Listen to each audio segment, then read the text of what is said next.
नमस्कार, Eton news में आपका स्वागत है और मैं हूं आदित्य राजपूत। आज हमारे साथ बात करने के लिए मौजूद हैं बीजेपी के स्पोक्स पर्सन अभिजीत जसरोटिया जी। इनसे हम बात करते हैं कई मुद्दों को लेकर। अगर बात की जाए सर, तो फारूक अब्दुल्ला जो है एक बार फिर से विवादित बयानों के कारण जो है चर्चाओं में है।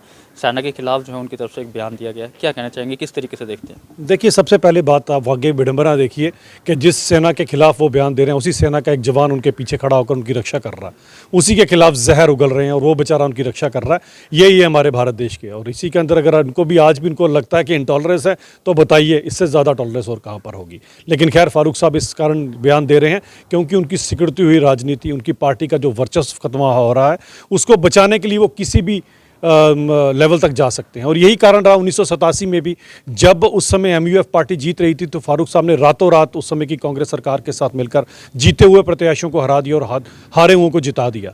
यहाँ से पता लगता है कि कुर्सी के लिए और सत्ता के लोभ में फारूक साहब कुछ भी कर सकते हैं। और उसके बाद जो बंदूक कश्मीर में दाखिल हुई है, उसका भी कसूरवार अगर कोई है तो फारूक साहब है। हमें बोलना नहीं चाहिए। फ्रोजन टर्बुलेंस, जगमोहन जी ने जो किताब लिखी है, उसमें उन्होंने साफ लफ्ज़ों में लिखा हुआ है कि फारूक साहब ने अपने वर्कर्स को कहा था, जाओ पाकिस्तान और हथियार उठा कर लाओ। इसका मतलब जितनी भी कत्लो गारत आज तक कश्मीर में हुई है, उसमें अगर किसी के हाथ उनके मासूमों के खून से रंगे हैं, तो वो फारूक साहब के हैं, किसी और के नहीं। अभी डॉक्टर फारूक अब्दुल्ला और कभी महबूबा मुफ्ती हमेशा चर्चाओं पर रहते हैं विवादित बयान को लेकर। कभी महबूबा मुफ्ती जी को जो है नज़रबंद कर दिया जाता है। क्या लगता है इन पर किस तरीके की कार्रवाई होनी चाहिए ताकि ये विवादित बयान, क्योंकि खासकर सेना पे इतना बड़ा बयान देना?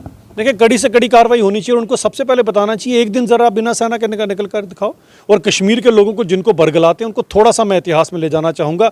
अगर भारत की सेना ना होती तो जिस तरह से मीरपुर मैसेकर हुआ था और मजलूमों की वहाँ पर अजमत लूटी गई, इज्जत लूटी गई थी, कत्लो गारत हुई थी, वही कश्मीर का हाल होता और कश्मीर मैसेकर भी हो चुका होता। ये हमारी भारत की साहसी फौज ने बारामूला में पाकिस्तानियों को, उन कवालियों को रोक लिया था, जिसके कारण आज कश्मीरी बचे हुए हैं। और अगर इस तरह की बात करें तो इतिहास का भली भांति फारूक साहब को भी पता होगा। उस समय जब हमारी भारत की सेना इन सभी को बचा रही थी, उस समय शेख अब्दुल्ला साहब कश्मीर के लोगों से चंदा इकट्ठा कर रहे थे, मैं यहाँ पर पाकिस्तान बनाऊंगा। तो इनका इतिहास भी वैसा है, वर्तमान भी ऐसा है और भूतकाल भी ऐसा ही रहेगा। इस पार्टी से आप कभी भी कोई और उम्मीद नहीं लगा सकते।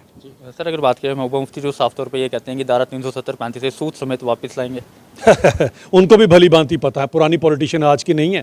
कांग्रेस से उन्होंने अपना कैरियर शुरू किया, तो उनको पता है कि क्या है क्या नहीं। लेकिन दुर्भाग्य की बात यह है कि इतने साल राजनीति करने के बाद, इतना राज करने के बाद, इन लोगों के पास सिवाय 370 के छलावे के और कुछ नहीं लोगों को बेचने के लिए।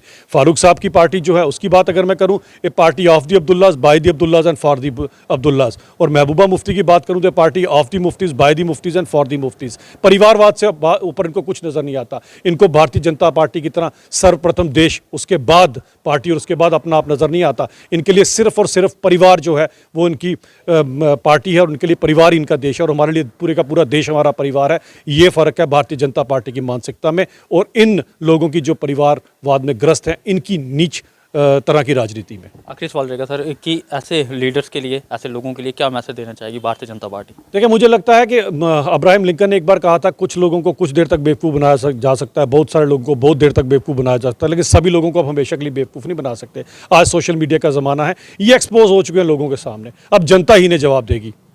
शुक्रिया बात करने के लिए। तो ये थे हमारे साथ अभिजीत जसरोटिया जी, जो कि बीजेपी के स्पोक्स पर्सन है। और खासतौर पर इन्होंने एक मैसेज जो है वो उन लीडर्स को दिया है जो कि हमेशा विवादित बयान जो है वो देते हैं। आप लोगों की क्या राय है, आप भी जरूर साझा कीजिएगा। तब तक बने रहे आप एटन न्यूज़ के साथ।